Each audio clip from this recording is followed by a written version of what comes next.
Oh, this is gonna be crazy.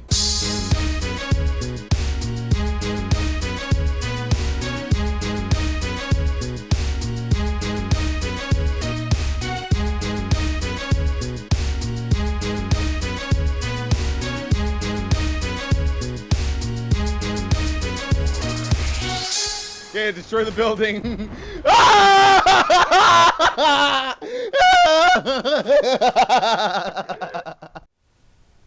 Alright, so hello everyone and welcome to another episode of SpraynPray1000's Verdict.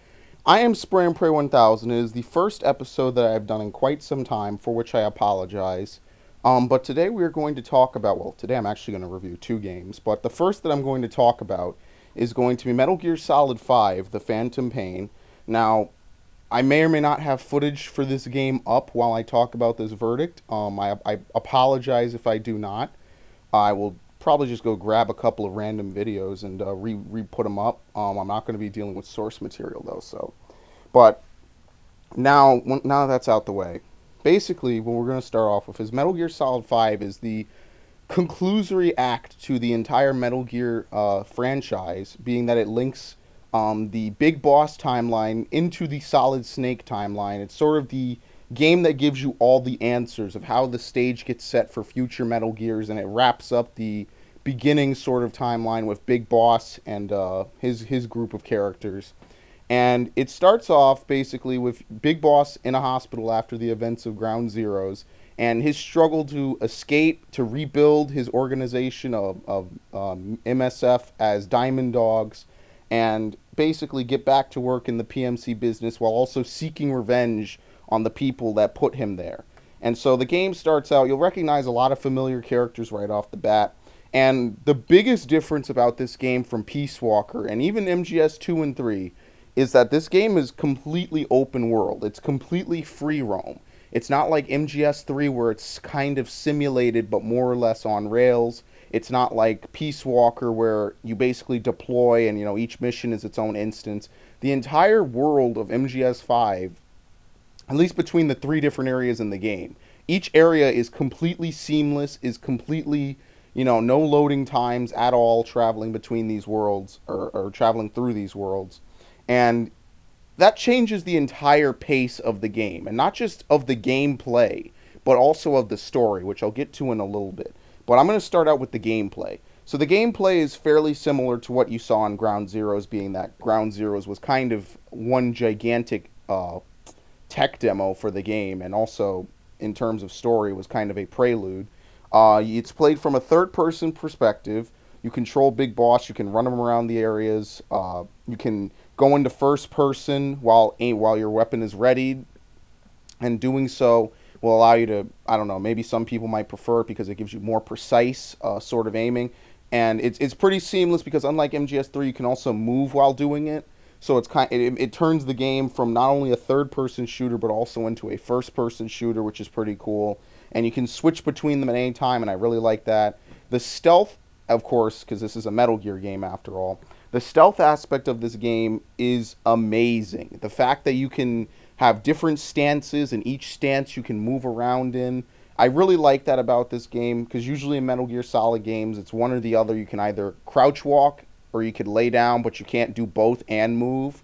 And this game completely gets rid of that rule. You can run around, you can walk around, you can crouch, you can lay down and crawl through the grass. And obviously the lower you are and the slower you move, the harder you are to detect.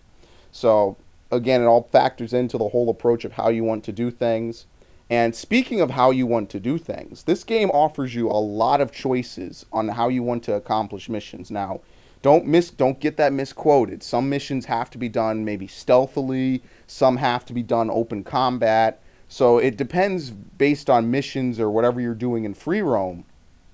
But the matter is that the game allows you freedom of choice to basically decide how you want to do things. If you want to try, maybe in a mission where you need to be stealthy, do you want to get up close and personal and like use stun guns and stuff like that, and sleep, the Woo pistol, which will put them to sleep?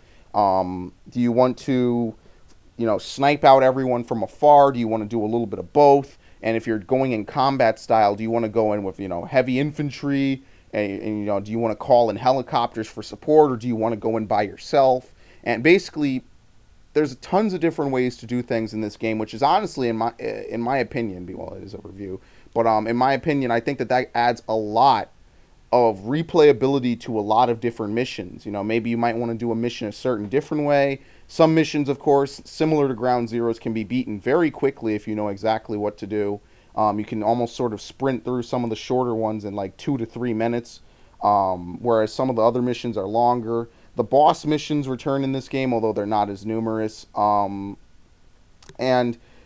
in general, it's a lot of fun. You know, even though the missions are, you know, sort of restricted to a certain area of the free roam map, you have to remember that this map is gigantic. Or, well, excuse me, I keep saying map as though it's singular. There's 3 different areas in the game, 2 of which are actually combat zones. So the maps in this game are gigantic. They are thousands of meters wide, with lots of stuff in them. And in general, it's very refreshing to see it. You can run into wildlife while on these missions, patrols, and you know there's going to be bases. There's dudes that drive trucks around, and you can literally like get in the truck and you can ride along with them, and they'll take you somewhere. And these trucks are like they're they're not scripted. Like these are actual people. You know, if you shoot at the truck, they'll react. They'll get out. They'll call for help. You know, they'll realize people are missing. They'll do a whole bunch of stuff. And it's the AI in this game is pretty good. It is a little cheapness. Like sometimes when you get spotted and you know they play the little exclamation mark over their head. Even if you immediately plug the guy in the head, you know, or whatever, you knock him out, and he doesn't even get to say a word. Sometimes they'll give the alert status anyway, which is a little weird, but regardless of that, it's all good. Also, speaking of alerting enemies, this game adds in the similar, well, it was in Ground Zeroes as well, but it adds in the reflex mode. Basically, in previous Metal Gear games, once you get spotted, that's basically it. Like, you're kind of already screwed yourself. There's not much time to react. It's just get ready for the alert status and, you know, do whatever you got to do. But this game includes this new feature, which you can toggle off if you prefer the more classic style of Metal Gear.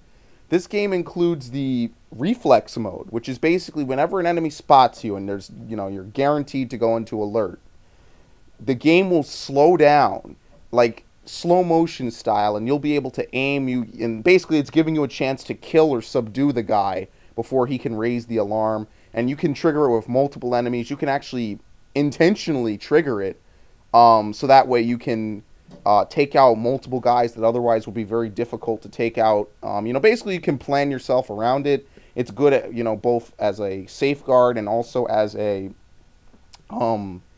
offensive capability. So that's a pretty cool addition. I think it gives you a little bit more fair leeway when you get spotted, so that way, you know, you can actually have a chance to fight back if you mess up. Now, the more times you use it, I believe, the shorter the duration of reflex mode begins, because it doesn't last forever. It's in real life and, you know, real time, it only gives you, I want to say, maybe about 5 to 8 seconds to react.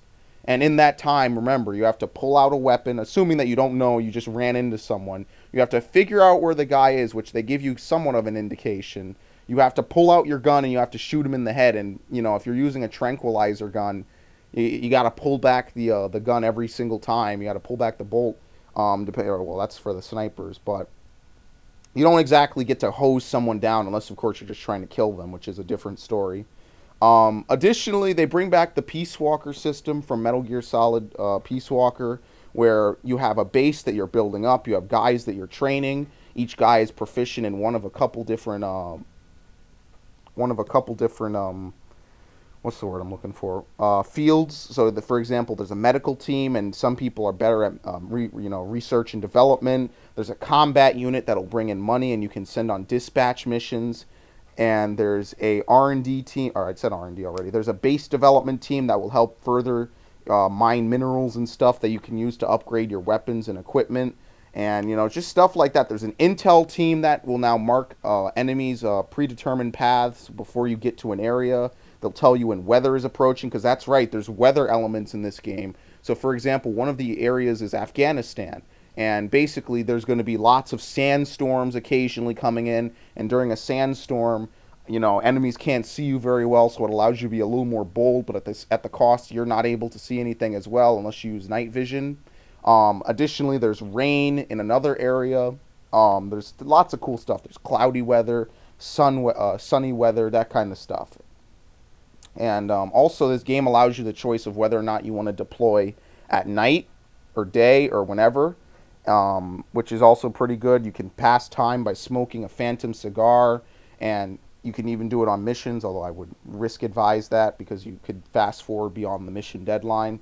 And just in general, there's so many different ways to do things in this game, gameplay-wise. Now, let's start with the negatives. The first thing I'll say is that the dispatch missions have been made really, really poor in this game. Now, the way that they worked in Peace Walker is that you would recruit a bunch of guys, for your combat unit. You would send the combat unit on various missions, and then they would go out, they would do it. In this game, you can only send them on, like, I believe, a couple different missions that you can raise the limit based on how your combat unit level, but a couple different missions, they don't really get you much, and really it's just kind of almost filler in my opinion. It doesn't really give you too much it doesn't really do much in my opinion. You can't choose what vehicles you want to send them with, because that used to be something you could do in Peace Walkers. If you captured vehicles in certain missions, you could reuse them in Outer Ops, which was what it was called, I believe. And when you did that, you could send like entire battalions of tanks to do your mission for you. You could send helicopters, and you can't do that anymore in this game. You can only send guys, and on certain special occasions. Basically, the game pre-allocates this stuff for you, which in some cases is kind of like, yeah, but I just captured 30 tanks, and they're just kind of sitting in my hangar, and I'm not doing anything with them. And I mean, yeah, you could sell them and all, but you go through all that work, and it was in Peace Walker, and to see that something like that removed kind of is a little bit of a disheartener in my opinion. And I would have preferred to have that available in the game. Also, and this is going to tie in with the story, the way that they added in hard missions in this game is kind of silly. Basically, what they did from Ground Zeroes is that Ground Zeroes had this. Well, again, you have to remember Ground Zeroes wasn't really much of a complete game.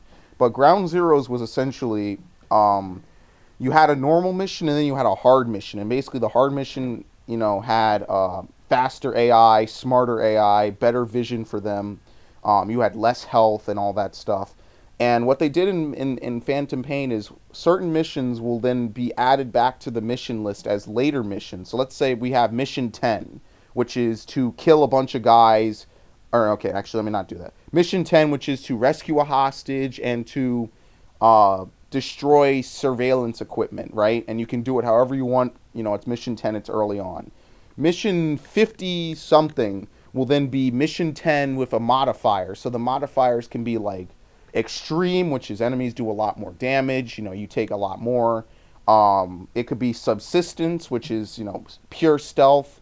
You go in with literally no weapons or equipment. You have to procure everything on site and take care of it that way. Maybe it's total stealth, which is, as the name suggests, you cannot be seen at all. You have to go through the mission without being seen, and then the second you're detected, the mission ends.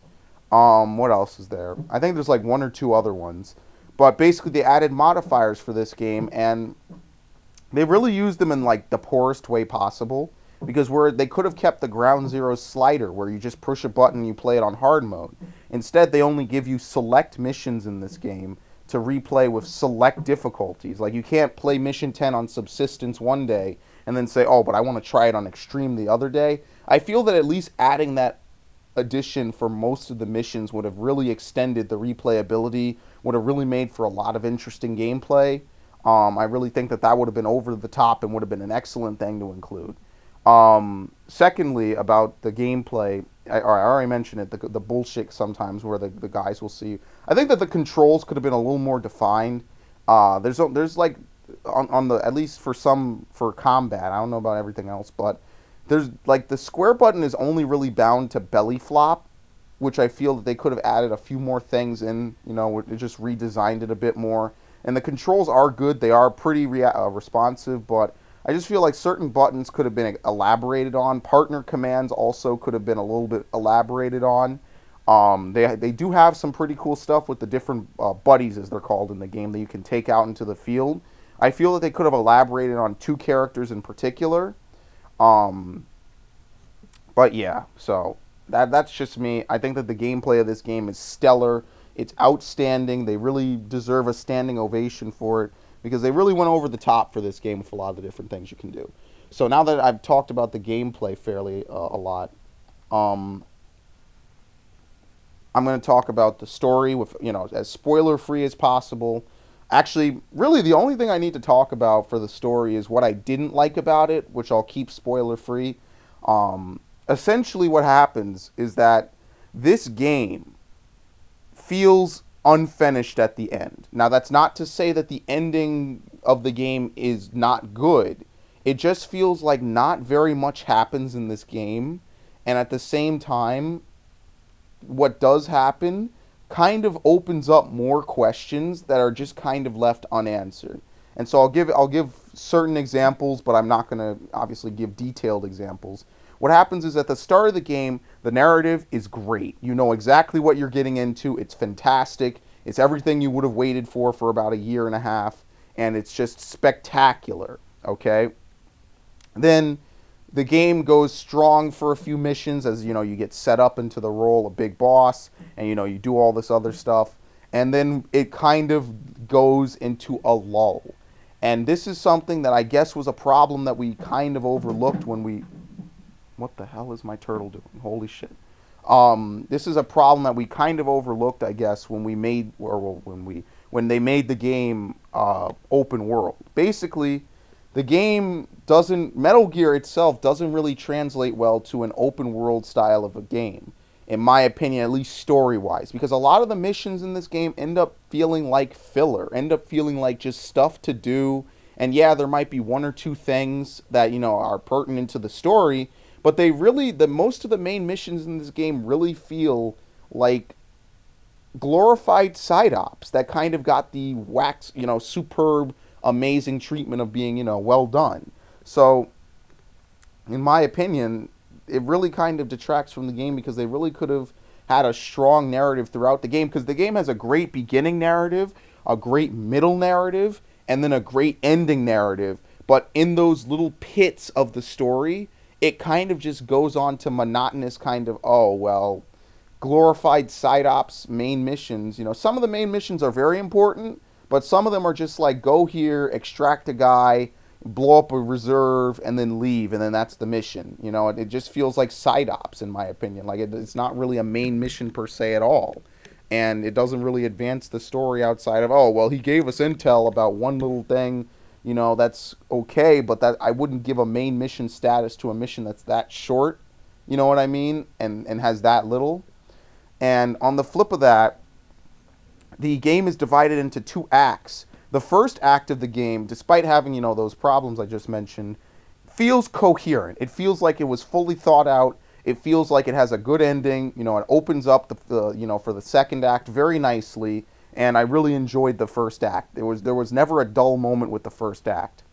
The second act of the game feels unfinished. It feels like they had half of an idea, and for whatever reason, be it Konami, be it some other outside factor, the game was left unfinished. And that is a crying shame, because the game honestly had such a great narrative and such a great lead-in. Well, I mean, the great narrative being spaced out, but such a great, cutscenes to keep it afloat and everything. And when you get to the second act, I think the expectations are through the roof, and I think that you get let down very easily by the fact that there's not really much to bite on. The second act of the game is basically like 6 new missions, and then just revamps, like I said before, of missions you've already played, like hard mode missions. And that's basically the second act of the game. And unfortunately, that's a little bit sad, in my opinion, that they couldn't, figure out not only a second act, but, logically stemming off of that, a third act that would have really wowed me. As it stands, there's only 2 combat areas in the game. I really feel that for them to really go the full way with this game, they would have needed to have a fully completed second act, which it's like halfway done as it is, and then a third act. And I'm not saying each act had to be super long or anything. And they also would have needed a third area. I feel that the 2 areas that they have are good, but by the time you're done with the game, it's just kind of like, oh, I got to go back there and do more side ops and stuff. I feel that they really could have split up the repetition with the side ops, which are basically almost, split up into like 10 categories of doing stuff. and there's like 150 of them. What they really could have done was go back, make a third area. It doesn't have to be super gigantic, but certainly like something maybe, I almost want to say like mountainous, like Chile, you know? And by Chile, I mean cold, not the country. Um, and that would have really wowed me, I feel. Additionally, I really think that they could have put a lot more work into the cutscenes because there's a lot of these audio tapes in the game, which are cool and all, but I feel more like the audio tapes were just cutscenes that they removed the video from and just made an audio file that you can listen to, which really, like, I don't have a problem with audio files in games, but it shouldn't come at the expense of story because, again, the game suffers from a lack of story at some points. Like, almost, you would expect that this would be some other franchise almost with the way that the narrative just completely disappears.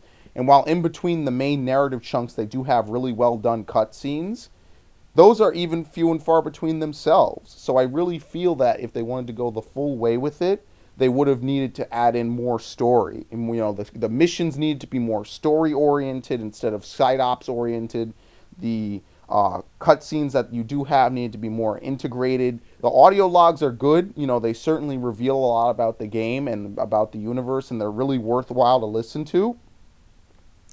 But on the flip of that, the audio logs just kind of are just there, you know. They just kind of, it would be nice if they were cutscenes, you know, that could have been free cutscenes, you know, for them to put in the game. Because Metal Gear games, the typical complaint is that there's too much story, there's too much narrative, too many cutscenes, it's a movie, and not enough gameplay. Well, this game is like literally the inverse of all of that. This game has very sparse cutscenes and story, and tons of gameplay, which, I mean, the gameplay part is great, don't get me wrong, but it would have been nice if they could have done both. Graphics-wise, this game is great. The Fox engine kills everything. The lighting is killer.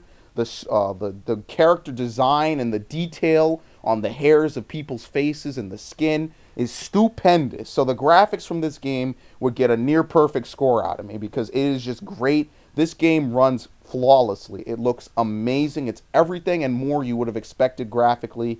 Sound-wise, this game, again, lives up on every bit of it. It's just well done. Great presentation from this game. The main problem with this game is some aspects of the gameplay and the fact that the story, for a very narrative-driven franchise, by the way, because this is a Metal Gear game. This is something we're very invested in the story in when we play it. The narrative of the game disappears, is off, it's lost, and while the ending, like, as I said, the ending of Act 2, which is great and all, and you know, I'm not going to spoil anything, the ending of Act 2 and all the different ways that the plot lines in the game resolve themselves are amazing. Hands down, perfect linkage. But the problem is that that's it. Like, there's really nothing else beyond the beginning, middle, and end. Like, there's nothing bridging these islands, you know? Like, that's, you kind of have to swim between them, you know, instead of walking across or even taking a nice train. It's kind of disjointed, is the word I'll use. So, ultimately, though, we have to come wind this down.